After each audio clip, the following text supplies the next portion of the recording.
E eu quero que vocês abram comigo em Gênesis 16. A gente vai fazer uma leitura do texto e eu vou dando algumas pausas e a gente vai aprendendo. Amém? Eu tô com a versão nova atualizada da Almeida. Se quiserem colocar a mesma, né? Eu vou ler aqui para vocês. Ora, Sarai, mulher de Abrão, não lhe dava filhos, mas tinha uma serva egípcia chamada Agar. Então Sarai disse a Abrão: Eis que o Senhor me impediu de dar à luz. Tome, pois, a minha serva, talvez assim eu possa ter filhos por meio dela. E Abraão concordou com o plano de Sarai. Então Sarai, mulher de Abrão, tomou Agar, sua serva, e deu-a por mulher a Abrão, seu marido. Depois que ele estava morando durante 10 anos na terra de Canaã, ele teve relações com Agar e ela ficou grávida. Ao saber que estava grávida, Agar começou a olhar com desprezo para sua senhora. Então Sarai disse a Abrão: Seja sobre você a afronta que é feita a mim. Eu mesma pus a minha serva em seus braços. Ela, porém, vendo que engravidou, me olha com desprezo. Que o Senhor julgue entre mim e você. Abrão respondeu a Sarai: Você continua a ter controle sobre a sua serva. Faça com ela o que melhor lhe parecer. Então Sarai a humilhou e Agar fugiu da presença dela. Vamos parar aqui. Então, o que aconteceu? Vamos lembrar um pouco do que a gente aprendeu nas outras quartas-feiras. Abraão saiu da terra dele com a sua esposa, com os bens que ele tinha, servos, todos os bens, e levou seu sobrinho Ló com a promessa para ele ir para um lugar que ele não sabia.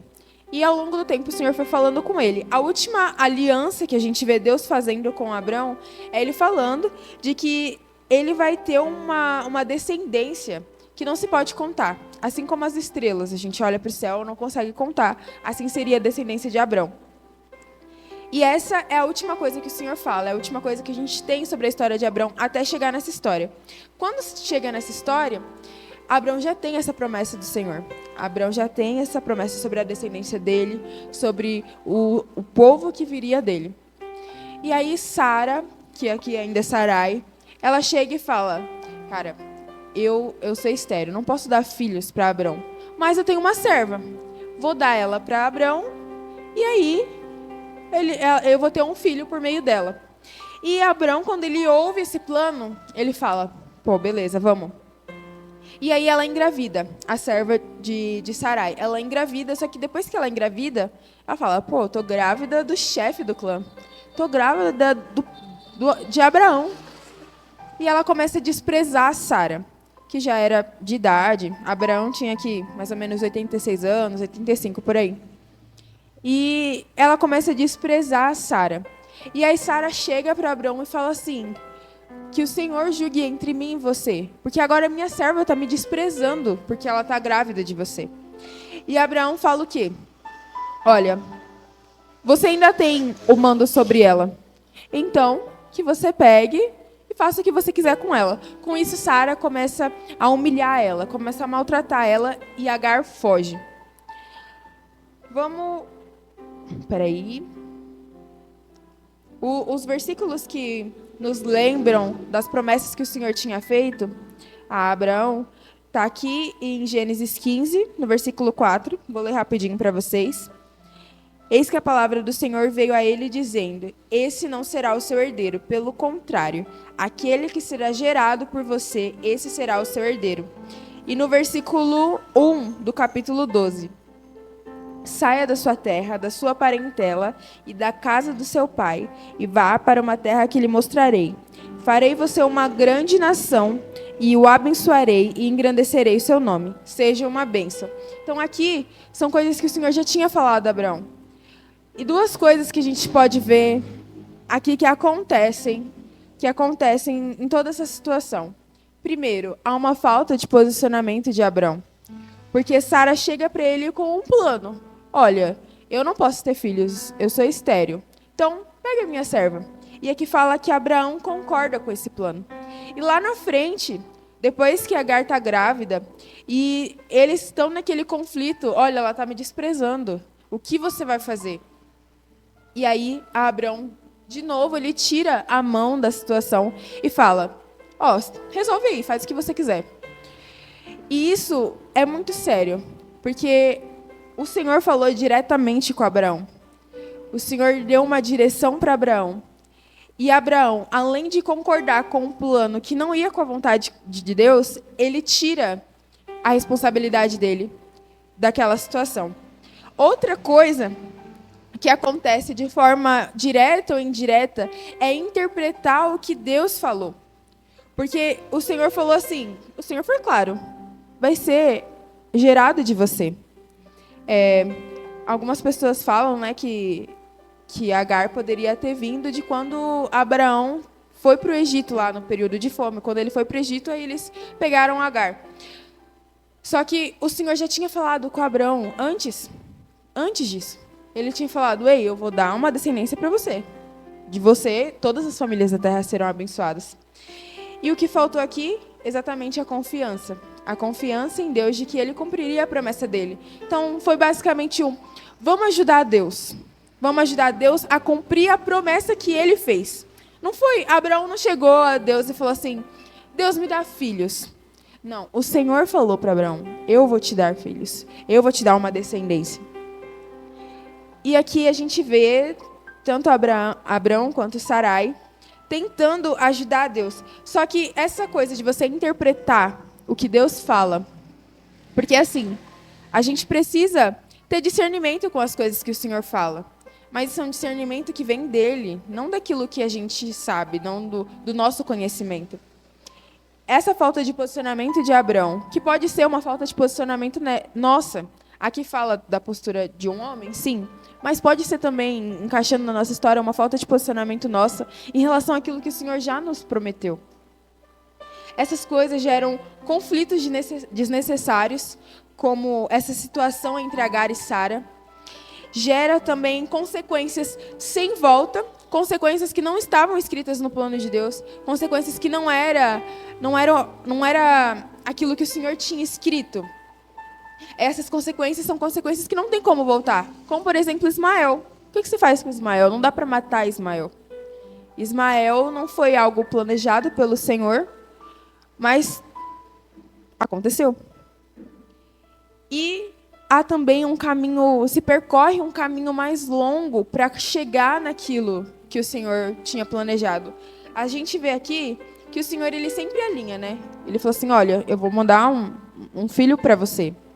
Mas o Senhor, ele sempre alinha, mesmo que eles tenham tentado pegar um atalho, o Senhor fala, não, esse é o meu plano e eu vou cumprir ele, porque eu sou soberano. E agora eu quero ler com vocês a continuação do capítulo. A partir do versículo 7 do capítulo 16 de Gênesis. Quando o anjo do Senhor a encontrou, aqui está falando de Agar quando ela foge de Sarai. Quando o anjo do Senhor a encontrou, junto a uma fonte de água no deserto, junto à fonte no caminho de Sur, perguntou-lhe, Agar, serva de Sarai, de onde você vem e para onde vai? Ele respondeu, fujo da presença de Sarai, minha senhora.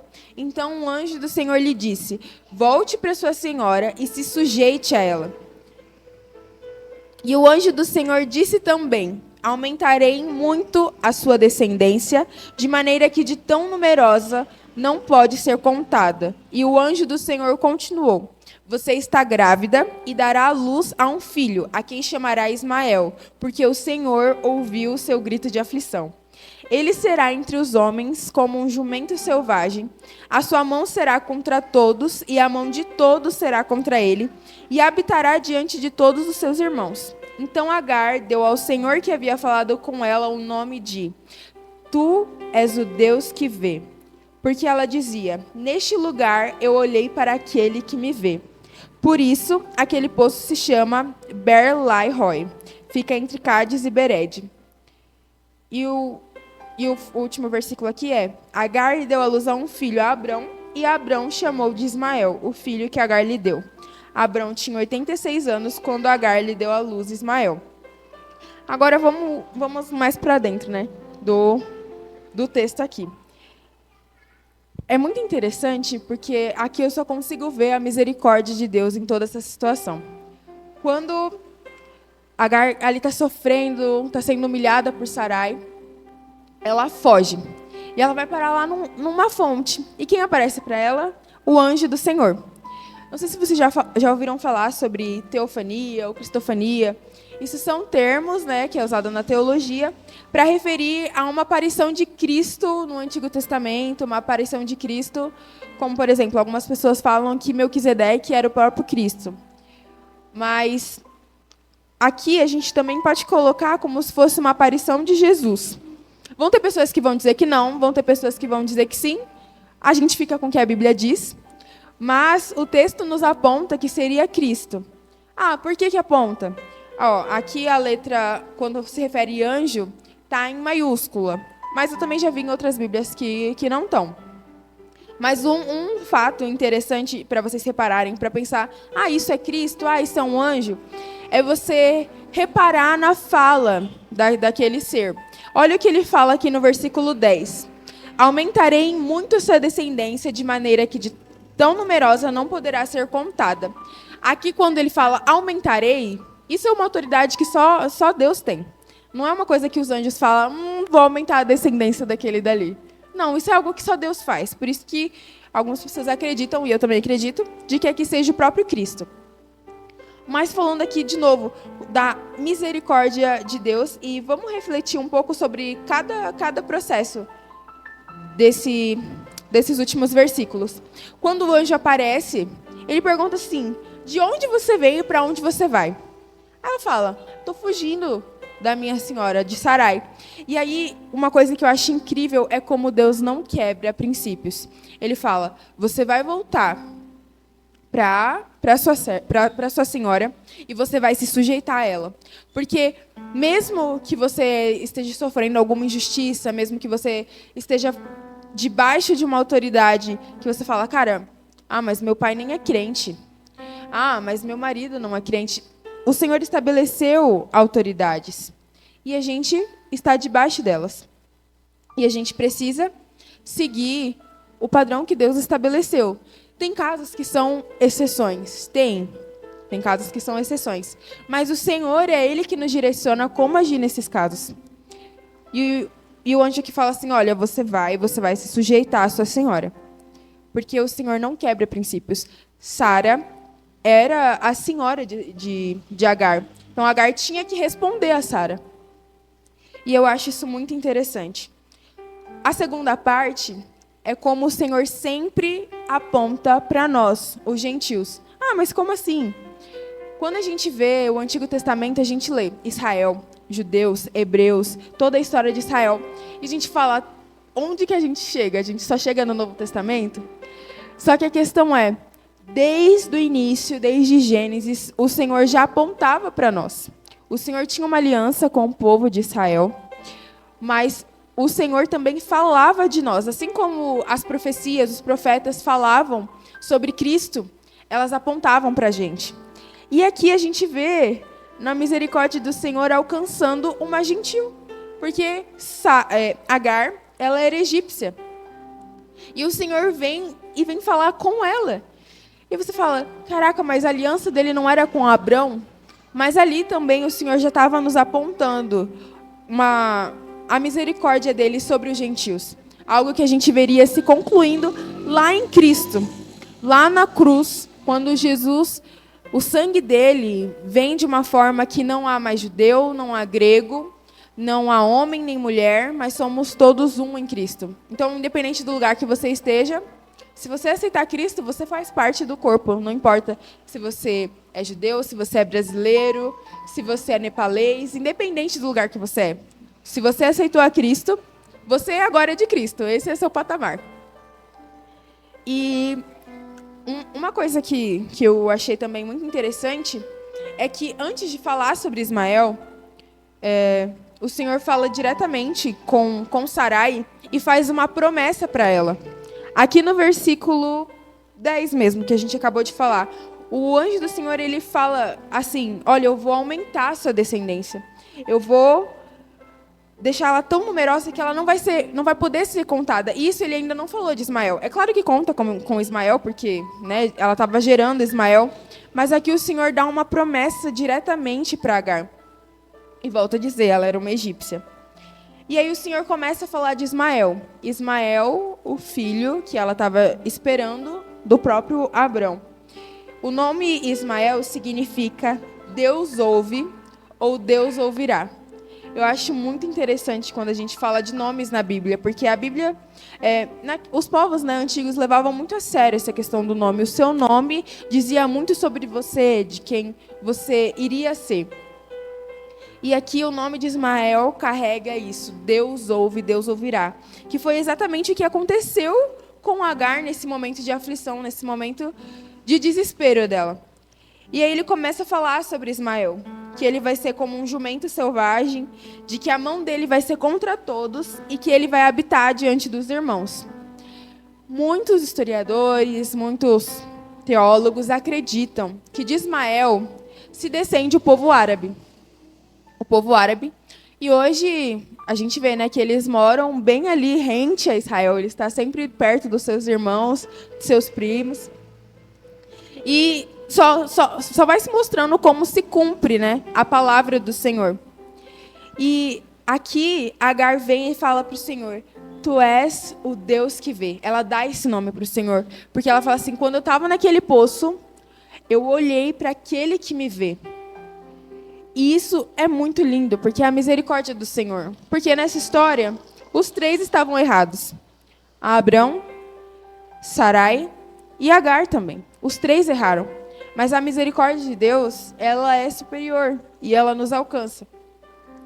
E toda essa geração, toda essa situação de Ismael vir e nascer, não foi algo que o Senhor planejou. E a gente vê as consequências disso, a gente vê como está o povo árabe hoje, a gente vê as próprias palavras que o Senhor liberou sobre ele, falando, ó, ele vai estar sempre em guerra, assim, ó, contra todo mundo. Ele vai ser selvagem e essas coisas. Então, tipo, a gente já vê algo assim, uma família ali que a gente pode falar meio disfuncional, né? Mas o Senhor sempre vem com a misericórdia dele. O Senhor sempre vem com a misericórdia dele. Porque, por mais que Ismael não era o filho da promessa, o Senhor olhou para ele e falou, ei, eu te vejo. Mesmo que Agar não era a esposa de Abrão, o Senhor olhou para ela e falou, eu te vejo, eu estou vendo tudo que está acontecendo e eu estou no controle. E agora eu quero falar sobre como isso aplica, né, para nós hoje. Primeiro, nós precisamos ficar firmes naquilo que o Senhor nos disse, naquilo que o Senhor falou conosco, as promessas que Ele liberou sobre nós. Nós precisamos pedir para o Espírito Santo discernimento para não nos perdermos naquilo que o Senhor falou. Porque é natural da gente. Alguém fala algo para a gente começa a interpretar. Mas o que aquela pessoa queria dizer? O que aquela pessoa quis dar a entender? E com Deus não é diferente. Quando o Senhor nos fala algo, a gente já começa a imaginar, meu Deus, o que isso significa? Mas a gente precisa pedir discernimento para o Senhor, porque o nosso coração é enganoso. E nós podemos nos enganar, inclusive nas coisas que o Senhor fala para nós. A gente é tão ruim que a gente pode até distorcer o que o Senhor fala. E Ele vai falar assim, filho, eu não te falei nada disso. Você que criou essas coisas. Vamos falar sobre, assim, mas eu não tenho nenhuma promessa do Senhor. Como eu sei? Como assim promessas? O que isso significa? Primeiro, dentro da igreja brasileira, né, a gente tem muita presença de profecias. Pessoas que chegam e falam, eis que te digo, isso. E essas são coisas que são válidas, porque o Senhor usa pessoas para falar. Mas as profecias, elas não podem ser a base da nossa vida. As profecias, elas geralmente vão afirmar aquilo que o Senhor já liberou sobre nós. Elas vão caminhar lado a lado. Elas talvez vão te ajudar, te direcionar, ou te lembrar de algo que o Senhor falou, ou algo que o Senhor ainda vai falar. Mas as profecias, elas não podem ser a base. O que é a base é a palavra. O que é a base é o que o Senhor, o próprio Senhor diz. Que pode ser através da palavra, pode ser através do relacionamento com Ele. E geralmente vai estar muito ligado, né, a palavra com o relacionamento com o Senhor. Eu quero ler com vocês um versículo em Hebreus 11. Porque tudo que o Senhor nos pede, e era claro, nítido aqui nessa história em Abraão, é a fé. E uma fé plena nele. Uma fé que você não duvide. Mesmo que seja algo irreal, assim. Cara, isso nunca pode acontecer na minha vida. Não, jamais. Mas é essa fé que o Senhor quer, de Ele falar e a gente ir sem medo. A gente ir sem nem pensar. Falou, fiz. Vamos ler em Hebreus 11, versículo 1. Que diz assim: Ora, a fé é a certeza das coisas que se esperam e a convicção dos fatos que não se veem. Eu acho a definição que a palavra nos dá de fé é uma coisa muito doida, né? Porque eu tenho certeza de algo que eu estou esperando e eu tenho a convicção de um fato que eu nem vi. Isso é coisa de doido. Sério, se alguém passa aí na rua e ouve, vai falar, esse povo tá tudo doido. Não dá, não. Mas são coisas que a gente só vive no Senhor. Porque a gente só vive essas coisas de doido mesmo, de ter fé, em momentos que você não vê nada. Se você acredita no Senhor, se você confia nele. Durante o caminho, durante a nossa caminhada com o Senhor, vão aparecer atalhos, vão aparecer propostas e planos, assim como Sarai trouxe, e às vezes de pessoas próximas, de pessoas que a gente confia, de pessoas assim, bem chegadas, tipo, Sarai era esposa de Abrão, e ela chega com essa proposta para ele. E vão aparecer que elas vão aparentar ser mais fáceis, elas vão aparentar estar cumprindo os planos de Deus nas nossas vidas. Mas o Senhor nos chamou não para o mais fácil. Ele não nos chamou para aquilo que é lógico.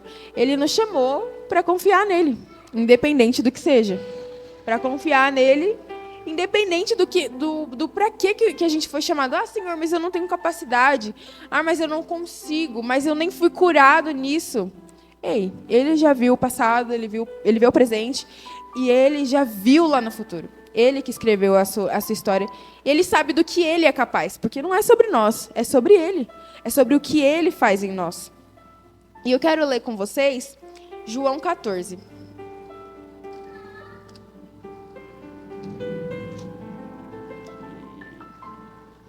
Aqui. Vou ler o versículo 6. Jesus respondeu: Eu sou o caminho, a verdade e a vida. Ninguém vem ao Pai senão por mim.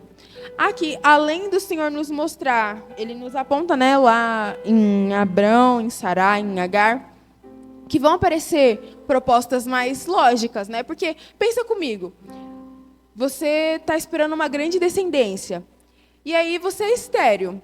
Na lógica, assim, né, naquele tempo, a serva, né, vai ser meu filho também, porque ela é minha serva, então o filho é meu. Mas o Senhor não nos chama para isso. O Senhor nos chama para ir contra as leis da natureza. E falar assim, você é estéril, mas eu sou o Deus da vida.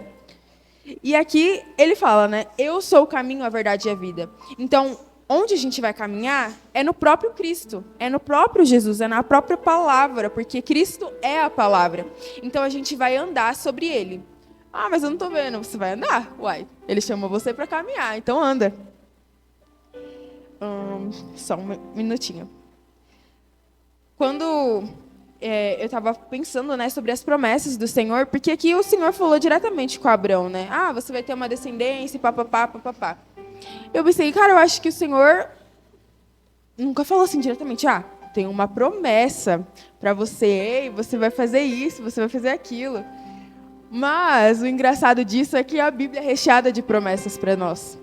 E a gente precisa conhecer, porque quanto mais a gente conhece a Deus, a gente vai conhecendo sobre nós e vai entendendo por que a gente existe, por que a gente está aqui. E tudo o que a gente precisa é do Senhor, é da palavra dele. Algumas delas vão ser bem específicas para você. Você vai estar ali no seu momento com Deus, e aí o Senhor vai iluminar um versículo ali, você falar, cara, isso é para mim, o Senhor tá falando comigo, isso é para mim. Mas algumas outras, elas são gerais. Eu quero ler o versículo 3 de João 14, aqui com vocês. Já está aqui mesmo, a gente lê. E quando eu for e preparar um lugar, voltarei e os receberei para mim mesmo, para que onde eu estou, vocês estejam também. Tá, o que isso tem a ver com promessa? Isso tem tudo a ver com promessa. O Senhor está falando, Jesus, o próprio Jesus está falando, olha, eu estou indo, mas eu vou preparar um lugar para vocês, e aí eu vou receber vocês em mim mesmo. E aí, onde eu estiver, vocês também vão estar. Gente, essa promessa eu acho que é uma das mais incríveis que o Senhor nos dá. Ele está falando, olha, eu estou indo, mas vocês me aguardem, porque eu estou preparando lá um negócio muito legal para a gente. E aí vocês vão vir, e onde eu estiver, não vai ter mais isso de, ai, você está ali, eu estou aqui. Não, a gente vai estar sempre no mesmo lugar. Isso é uma promessa que o Senhor liberou sobre nós, que o Senhor liberou para mim especificamente, e Ele liberou sobre a igreja dele. E aqui a gente pode caminhar nisso, assim, Senhor, volta logo, eu quero ir para esse lugar que o Senhor tem preparado. E eu quero ler com vocês Colossenses 1.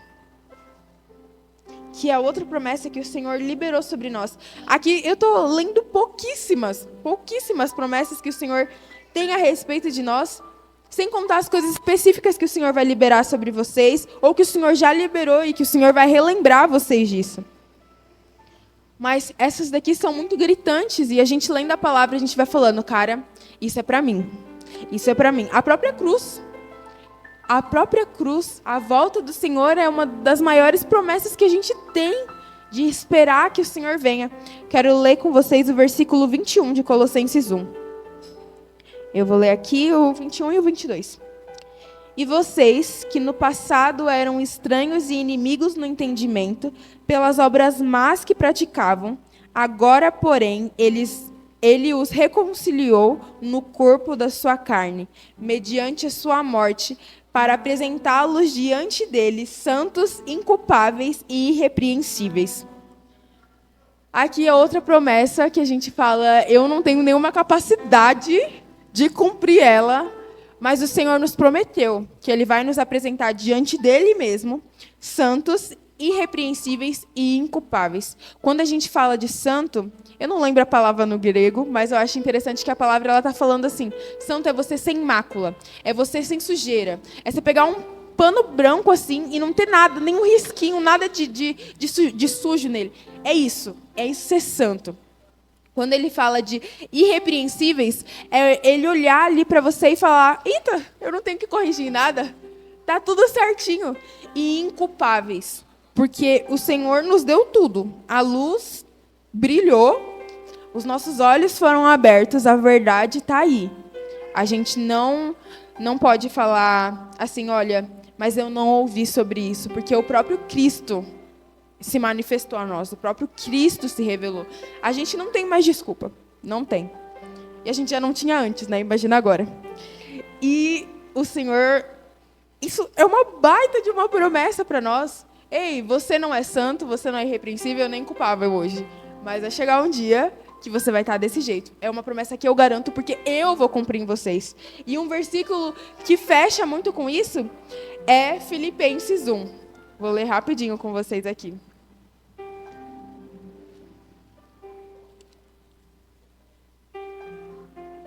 Aqui. Vou ler o versículo 6 com vocês. Estou certo de que aquele que começou a boa obra em vocês há de completá-la até o dia de Cristo Jesus.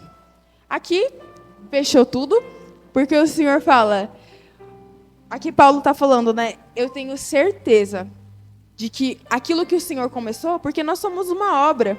Aqui a gente foi falado sobre os muros, né? Os muros que a gente precisa destruir. Nós somos uma obra, o Senhor está construindo em nós. Ele está colocando o fundamento, que é Ele mesmo, e Ele vai construir em nós até o dia dele vir. E quando Ele vir, a gente vai estar pronto. Porque Ele vai se encarregar de terminar. Ele não é um Deus que deixa as coisas pela metade. A gente pode fazer isso, mas o Senhor não. Ele não muda, Ele é fiel e Ele termina as coisas que Ele começou. E Ele vai terminar em nós a obra. E tudo aqui que eu falo para vocês que tudo se resume a confiar plenamente no Senhor, a ter a fé que a gente lê em Hebreus.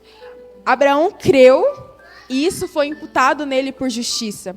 O próprio Deus falou, cara, ele acreditou em mim, hein? Isso foi imputado por ele sobre justiça. E hoje ele é chamado o pai da fé. Mas isso não acontece só em Abraão. O Senhor nos chama para caminhar na mesma fé e talvez até fazer coisas maiores do que Abraão. Sabe, o Senhor nos chama para essa fé que não olha para os lados, que não pensa, que fala assim, olha, é isso aí, o Senhor falou, tá falado, tá tudo certo. Eu vi uma analogia que eu achei bem legal. Que quando os filhos pequenos, os pais falam, a gente vai viajar. A criança vai, fica muito feliz e vai viajar. Ela vai viajar com o pai. Ela não pergunta se ela tem que levar tal roupa, não pergunta para onde eles vão. Talvez pergunte, mas geralmente não. E é assim, a criança só confia de que o pai vai levar ela para viajar. E o Senhor nos chama para ser como crianças. Para ser como crianças, eu tinha lido uma frase que eu achei interessante, que fala... um cara, ele nem é cristão, e ele fala, Deus é uma criança grande, sabe? E o Senhor fala para nós que o reino dos céus é das crianças, que a gente precisa ser como elas, que se a gente não for como elas, nem tem chance para a gente. E o que é ser como criança? É exatamente o que a gente vê nas nossas crianças. Elas saem correndo, elas não se importam se bater ali vai ser fora da ordem do culto. Elas são livres e elas não se preocupam com o amanhã. Elas só se preocupam no hoje, em brincar e ser feliz. E o Senhor quer que a gente confie nele nesse ponto. Ele falou pra gente, não se preocupem com o que vocês vão comer, não se preocupem com o que vocês vão vestir. A preocupação de vocês é, busquem em primeiro lugar o meu reino. O resto é resto. O que é isso terra se a gente tem o próprio reino de Deus para conhecer e para buscar? E tudo isso se liga à história de Abraão, porque todas as histórias na Bíblia, elas vão apontar para Cristo. Todas as histórias na Bíblia se fecham em Cristo. Tudo converge em Cristo. Tudo.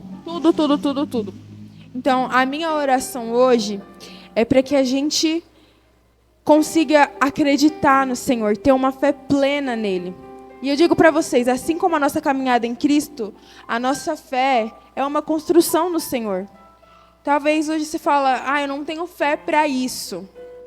Mas é uma construção. Seja ambicioso de uma forma boa assim, no Senhor, de falar, Senhor, eu quero chegar nesse nível de fé. Mas também prepara os seus lombos, porque a caminhada vai ser doida. Enfim, é isso que eu deixo, que vocês possam viver os seus dias mais com fé no Senhor, porque Ele é digno de toda a nossa fé e muito mais. Muito mais. A gente que não vale nada, mas Ele é digno de tudo isso. Amém?